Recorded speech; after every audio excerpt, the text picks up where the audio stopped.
When a woman shares her body with someone, especially in the intimate and deeply vulnerable act of allowing a man to release inside her, something far deeper than a physical interaction takes place. It may seem, on the surface, like a moment of passion or pleasure, but for many women, it triggers an emotional echo that continues long after the act is over. This echo doesn't speak in words. It speaks in feelings, in subtle shifts in energy, and in the quiet moments of reflection that follow.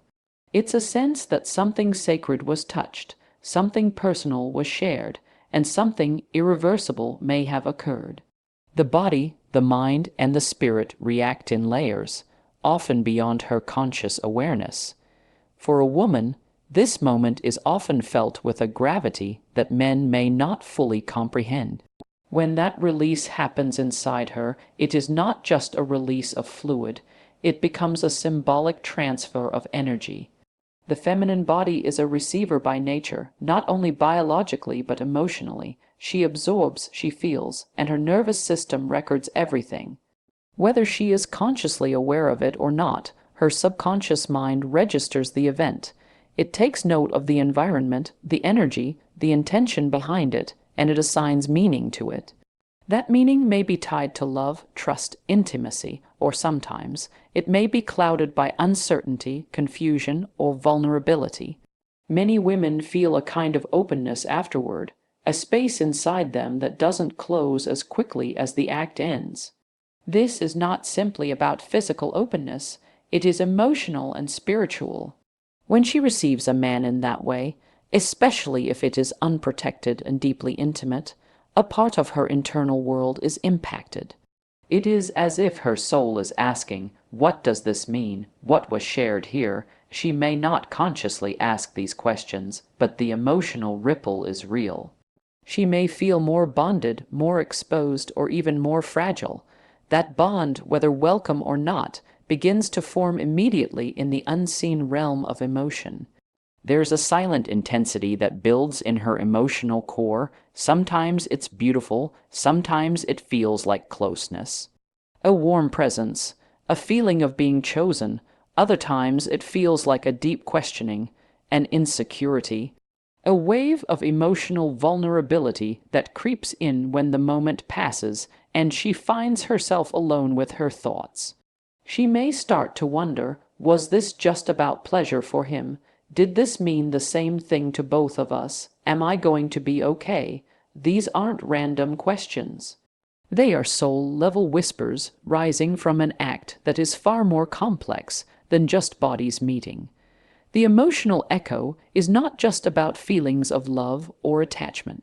It can also trigger suppressed fears, past traumas, experiences from childhood or former relationships where her trust was betrayed or her body was used without care.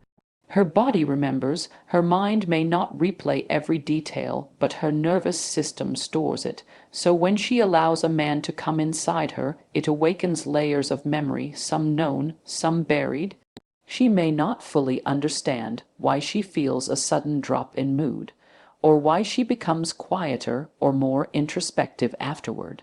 She may not even be able to name what she feels, but it's there, inside, stirring, and yet in society, she's told to brush it off, to treat it casually, to match the masculine detachment that often follows such encounters.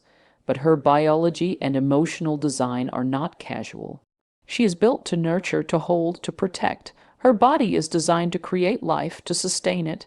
Even if pregnancy is not the result, the potential of it is inherently part of the act. Her subconscious recognizes that.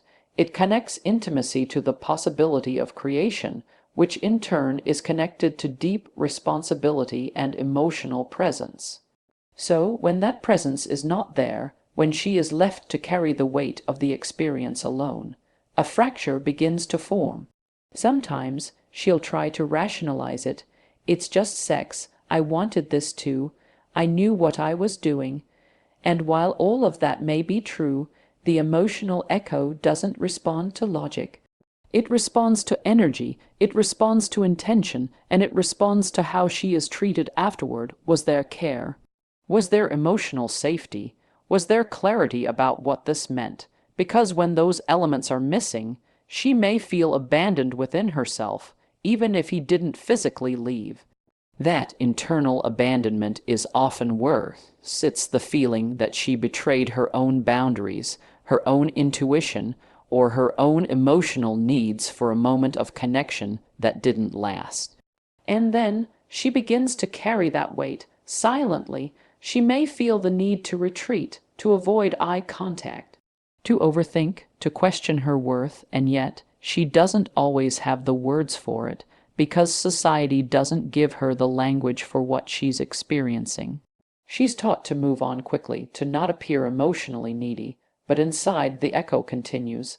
It can last for hours, days, even weeks.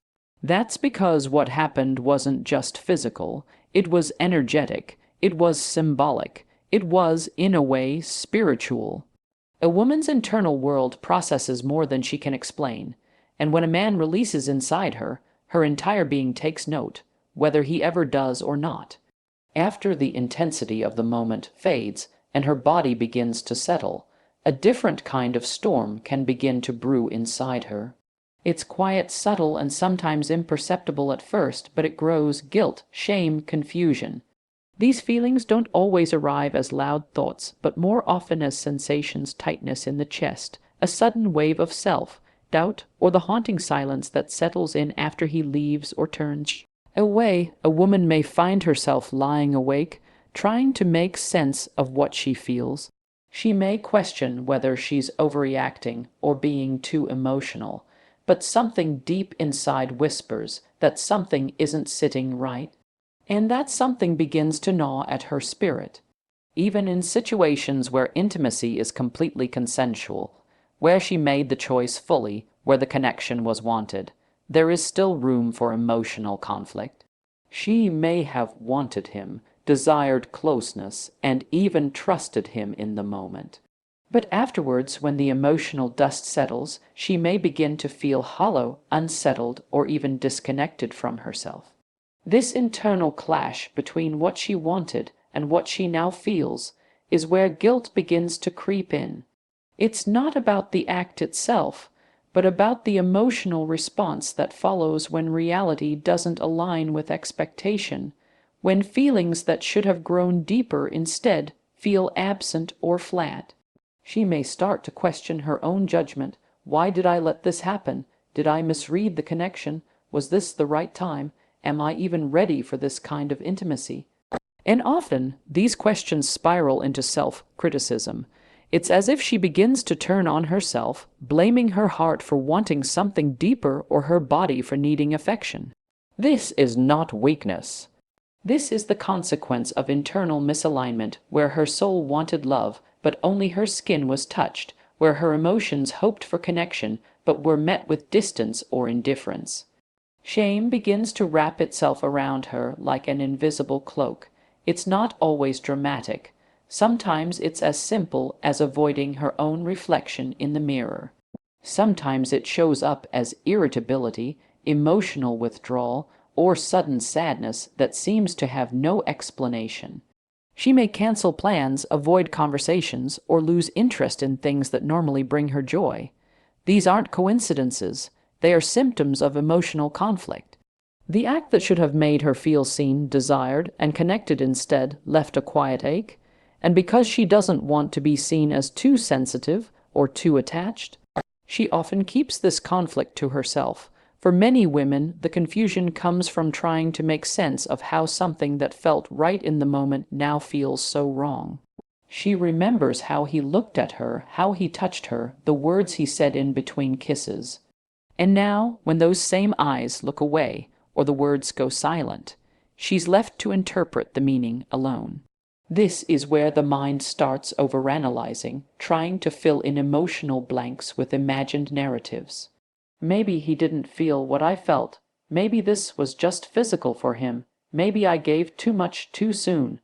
The confusion becomes a fog, clouding her self-worth, making her doubt not only what happened, but who she is. This emotional fog is worsened by the pressure society places on women to be both emotionally available and emotionally detached. She's told to be empowered but not emotional, open but not needy, sexual but not attached. These mixed messages create a dangerous loop where she suppresses real emotions in order to seem cool or unbothered, even when her heart is silently aching. And so, instead of expressing what she feels, she swallows it. She minimizes it. She tells herself she's fine, but her body doesn't believe it. Her intuition knows the truth, even when her lips won't speak it. And in that silence, she begins to isolate. She may stop reaching out to him, not because she doesn't care, but because she's afraid of seeming too available. She may ignore his messages, not out of strategy, but out of pain. It's easier to pull away than to risk feeling rejected twice. This is the invisible burden women carry when they give themselves in vulnerability and are met with emotional uncertainty. It's not about needing commitment from every encounter. It's about needing clarity. When clarity is missing, the soul doesn't know where to place the experience. So it loops, it replays. It relives the moment over and over, hoping to land on a version that makes emotional sense. Some women internalize this conflict so deeply that it alters the way they show up in future relationships. They become guarded, skeptical, or emotionally unavailable. Not because they want to be, but because they're still nursing the unspoken wounds of moments that were too deep to be casual and too confusing to be called love. And each time those feelings go unhealed, they leave behind emotional residue that builds up inside her, shaping her self-image, her trust, and her ability to receive love without fear. The conflict within her isn't about weakness, it's about unresolved emotion. It's about the silent war between what she hoped would blossom and what actually faded. There's a reason why, after deep intimacy, a woman may feel as though a bond has been created, even if no words were spoken about commitment, even if no promises were made. It isn't always about logic or intention. It's about the language of the subconscious mind, a realm that operates far beyond rational thought. When a man releases inside a woman, her body registers this act as more than just physical penetration. It recognizes it as a profound moment of connection, and her subconscious begins to process it as the formation of a meaningful bond.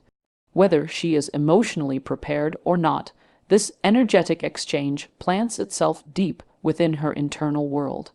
This isn't something she can turn on or off at will. It's not a choice made in the conscious mind. This is a natural response wired into her being, driven by biology and shaped by emotional sensitivity. The act of receiving someone inside her, especially without protection, is one of the most vulnerable and spiritually significant experiences a woman can have. Her body is designed to hold, to nurture, to absorb, and this absorption doesn't end at the physical level. Energetically, she takes in more than his body.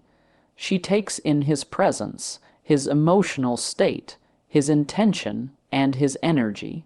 And the subconscious interprets that as closeness, as a merging of energies, as something sacred. This is why she may begin to feel connected to him on a level that she can't quite explain. She might think about him more often. She might replay moments in her head. She might feel a magnetic pull toward him, even if she knows the connection isn't aligned or sustainable.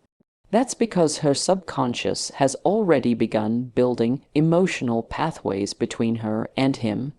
These pathways can feel like attachment, infatuation, or even love, but what they truly are is the lingering effect of a deeply symbolic act. She received something not just in her body, but in her spirit, and now her inner world is holding on. Even if she tells herself that it was casual, even if she insists that she's not emotionally attached, her behavior may say otherwise. She might check her phone more often, waiting for his name to pop up. She might start comparing other men to him, or lose interest in new connections altogether. This isn't weakness, this is not a lack of discipline, this is simply the result of how her inner world processes what happened. The subconscious mind is not ruled by logic or time. It is ruled by symbols, emotions, and repeated patterns. And in the symbolic language of the subconscious, being entered and received in that way represents union, closeness, and sometimes even permanence. There is a chemical dimension to this bond as well. During sex, the body releases oxytocin, especially in women. This hormone is often referred to as the bonding hormone or the love drug. It's the same chemical released when a mother holds her baby. It creates a sense of closeness, emotional connection, and trust. So when oxytocin floods her system during intimacy, and especially when a man finishes inside her, it reinforces the feeling that they are now tied together. Her brain begins to associate him with safety, affection, and emotional intimacy, even if he hasn't actually provided any of those things in a tangible or consistent way. What makes this experience even more intense is that it often operates beneath the surface. She may not consciously realize that she's forming a bond. She may laugh it off with friends, insisting that it was just a physical thing. But then, in the quiet of her room, she feels a weight in her chest. She might experience mood swings, difficulty concentrating, or bursts of longing that come out of nowhere. Her dreams might be filled with his image. All of this is her subconscious working overtime to process a connection that her logical mind is trying to downplay. The conflict between her conscious reasoning and her subconscious bonding creates internal chaos, and this chaos doesn't just affect her emotional state, it affects her energy. She may begin to feel drained, unmotivated, or anxious. That's because her energy is still partially tethered to him. When someone releases inside her, a part of her energy field shifts. She's now carrying a piece of that exchange, whether she meant to or not. And unless she does the work to release that bond, it lingers. It attaches itself to her thoughts, her emotional responses, and sometimes even her decisions. This is why some women find themselves drawn back to men they know are unhealthy or emotionally unavailable. It's not always about attraction. It's about unresolved energetic bonding. The subconscious bond also influences how she views herself. If the connection fades or if he pulls away, she might interpret it as a reflection of her own worth. She might ask herself what she did wrong, why he lost interest, or why she feels so empty after something that felt so full. These questions are rooted in the subconscious belief that once a bond is formed, it should be honored. And when it's not, her mind begins to seek explanations that often turn inward, blaming herself, doubting her intuition, or questioning her ability to love wisely.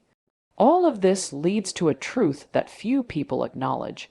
Being physically intimate with someone is never just physical. It leaves behind emotional imprints. It writes messages into the subconscious. It tells the body and the mind, this mattered. And when a man releases inside a woman, those messages are amplified. The subconscious registers the act as a deeper connection, and unless that connection is nurtured and respected, she may carry emotional confusion long after the moment ends. When a woman experiences emotional turmoil after an intimate encounter, especially one where she has allowed a man to release inside her, the shift that happens within her isn't just emotional, it's deeply energetic and spiritual. Her body may return to a state of calm, her day-to-day routine may resume, but something inside her has changed. It's not always visible, it's not always obvious to others, but within her a subtle transformation begins. She may start to carry a heaviness in her chest, a fog in her thoughts, or a strange sense of detachment from her own emotions. And unless she consciously chooses to face what's happening inside, that internal shift begins to take root. It slowly changes the way she sees herself, the way she moves through life, and eventually the way she defines her worth. Negative emotions are not just passing feelings, they are messages. When ignored or suppressed, they don't vanish, they morph into belief systems. A woman who once saw herself as radiant, deserving, and powerful can, over time, begin to see herself through a much darker lens if her emotional pain is never addressed. Regret becomes shame, shame becomes silence, and silence becomes identity. She may begin to think, maybe I'm not good enough, maybe I give too much, maybe I expect too much. These thoughts don't appear overnight. They are formed through repetition, repeating emotional wounds, repeating moments where her needs were unmet, repeating memories of being emotionally abandoned after giving deeply of herself. This transformation doesn't happen because she's weak.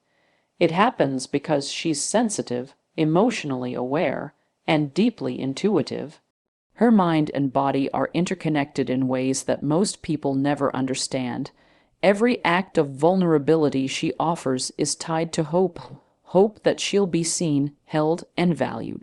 When that hope is crushed or dismissed, it creates a fracture, and if that fracture isn't healed, it begins to influence everything: how she loves, how she trusts, how she views her future. That one night, that one moment, that one exchange she keeps replaying in her head. It becomes the lens through which she starts seeing all her relationships. It becomes the filter through which she views her destiny. What's most damaging is that these shifts often occur silently. Outwardly, she may seem fine, she smiles, she works, she continues with life, but beneath that exterior, her emotional center is collapsing. Her spirit feels disconnected. She may start self-sabotaging without realizing it, avoiding deep connections, pushing people away, staying in unfulfilling relationships because they feel safer than opening her heart again. She might even convince herself that love isn't for her, that maybe she's meant to be alone, that she's too complicated, too emotional, or too much for anyone to handle. But none of this is the truth. These are lies built on top of pain that was never processed. A woman's destiny is shaped by the story she tells herself about who she is and what she deserves. And when the emotional aftermath of intimacy is ignored, she begins to write a story based on hurt instead of healing. She makes decisions from a place of fear instead of faith. She starts to dim her light, shrink her energy, and silence her desires, not because they're gone, but because she no longer believes they're safe to express. This is how one unprocessed emotional wound becomes a defining chapter in her life. It's how her destiny begins to drift away from the one her soul truly desires. But there's a turning point, and it begins with awareness. She has to recognize that what she's feeling isn't who she is, it's what she's carrying. She's carrying disappointment, confusion, unmet expectations, and the weight of moments that were too deep to be dismissed, but too painful to revisit.